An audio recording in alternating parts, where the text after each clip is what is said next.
What's happening, guys? Hey, I told you we're trying to buy 25 bikes this weekend. We're almost there. We got quite a lineup here and some more inside. This one have 23 so far, Pops. 23, and you just bought an XR 500, right? That's right. Yeah. Well, that includes the XR 500. So, okay. Yeah. So, this here is a Honda CB 550 Cafe Racer with CBR forks on it, quarter fairing. We'll get into the details on this later, but this is a really high performance setup. The carburetors alone and the exhaust were $2,000, $1,500 for the carbs and $500 for the exhaust. It pulled 47 horse on the dyno. Stock they're like 37. So this is a really single cam screamer. Yep. Very cool piece. Leaves little to be desired on the intake and exhaust. Nicest cafe I've seen done on a 550 ever. 100%. Digital gauges too. And then we've got a brand new, well, 2013 with no miles on it. I think it's got like under 1,000 miles. Honda 150 scooter. And then we've got a GS 450. Jeff's selling his shop and closing down, so we bought a bunch of bikes from him. This has had a from crank up rebuild, frame off, redone on a 450. Looking forward to getting that on the road. Then we got a Aramaki 350, 74, I think. That is a good running bike. And then we've got the Suzuki Trail. What is this called? This is an RV. Is this a 90cc? I think it's a 125. Is it a 125? RV Yeah. 125. Not sure what year that is, but hey, check out this up pipe on the Suzuki. Rotary valve, two-stroke. This is a phenomenal motorcycle right here. The brakes on these were on point. What's this, a 70? Yep, I bought this off of Jeff. Jeff totally dialed this thing in. 74 model? I rode it. It rides like a brand new motorcycle. With the up pipe, this is cream of the crop, man. Totally restored mechanically. Doors off the Yamaha. It's got knobby tires. I bet this thing is good in the trails as well. Yep. The up pipe is ridiculous, man. This thing, he said, this thing's really loud with the chamber it has on. Look at the pipe on this thing. Yep. It's an MB5 with a pipe. Runs like a champion. We just got to restore it cosmetically. And then we've got, what do we got here? Little Honda Cub. Is this a Super Cub 100? You know, we thought this one here is like a 67, I think. I thought it was in the 70s, but Jeff said it's a 67 Honda 90. It's a CM91A serial number. Then we've got this really cool 65. This stumped a lot of people on the forums that Jeff went to find out what was going on. It's got a actual line that goes from the engine cases back into the carburetor. See that line right there? And no one's seen one before. If anybody out there, you guys have seen one, let us know. But that's a cool bike. I have a new seat cover for it. We're going to do the cosmetic restoration next. It's running like a champ now. Then we've got this Rupp Hustler, made in Ohio, totally restored. Again, this is one of Jeff's bikes we bought from him. Freshly Nickel plated cylinder. Everything's new on that one mechanically. Then we got a Honda Passport 90. Runs like a champion. And this is a bike we're restoring for the what brewery does this guy own, Kenny?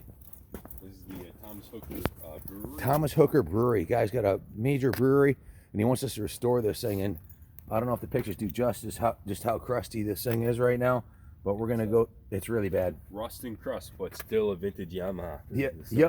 This one of the rings was stuck. We had to pull the top end off of it. Actually, Jeff did the top of the motor on this, rebuilt the top end on it. So probably gonna put more into it than it's worth. But yeah, typically when you see a TT 225 in this kind of shape, there's no going back because it's not economically repairable. But this one's gonna get the full gig. And check out this Kawasaki Two-Stroke. 250, 1973, I think, or 4 original paint. The jug looks massive on it. I rode this thing at Jeff's place. It runs awesome. Very cool piece. Cafe style KZ 440. Yep. In blue. This is the owner. This is the president of Motorcycles. We're restoring this for the president of Motorcycles MC. Mechanically, it's good. We just got to go through it cosmetically and make it cherry. And we saved the best for last. Another 400. Another Enduro 400. 75. This has got the new electronic ignition on it. Runs like a champ. We just got to get the rest of the parts to finish it. So check this thing out. This is the last year of the first generation Yamaha Enduro, 21-inch front wheel, and the complete factory turn signal package. Is this the original paint on it? No, it was repainted. But still, it's beautiful. Engine cases. This is another one that one of Jeff's buddies did. Oh my gosh! And it runs like a champ. It's all there and correct. Even the chain guard on the left side here, which is super rare to see. 3,723 miles on it. Yeah, typical. Was this one rebuilt? Super Oh yeah, clean. it's been restored. Yep. Yeah, so typically around 3,000, they need to be refreshing and Everything's been done on it look at the correct by black, Jeff, so it was done bar. right, you know. It's all correct. This is a super rare piece. Let's I go like show them the this. bikes inside. We left the best for last. So how many are out here that we bought this weekend? 16. 16 out here, and we've got some real cream puffs inside that we got to show you. You're forgetting to show them the Z out there. That thing. What Z? Oh yeah, Junior's 350Z. It's a Flew 370. Actually. 370. I don't know anything about cars. That's Big Black, my KLX 650 that I restored and pimped out. That thing's awesome. Love it. And over here, another Larry McKelvey bike. Larry dropped this off this morning. It's in 1979 XR, and you'll note the front wheel looks massive on it. It's a 23-inch front wheel. They only made it 1 year like that. And then we got the progressive shocks on this. Larry just put those on. It's probably a almost $400 pair of shocks. So nice big rear tire on it. It's got a Michelin tire on the back. That's a cool piece. I didn't know there was a 23 in front. I didn't know that. Yeah, it's hard to find that rubber for them. Then over here, these are the ones I picked up if you watched last night. So that's 16, 17, 18, 19, 20, 21, 22. I got 3 more to go if I'm gonna get 25, huh? That's right. So, but it's Saturday night, gonna watch the Supercross, and I do have a client coming out of New York, supposedly with 10 bikes for us tomorrow, so we might exceed my expectations.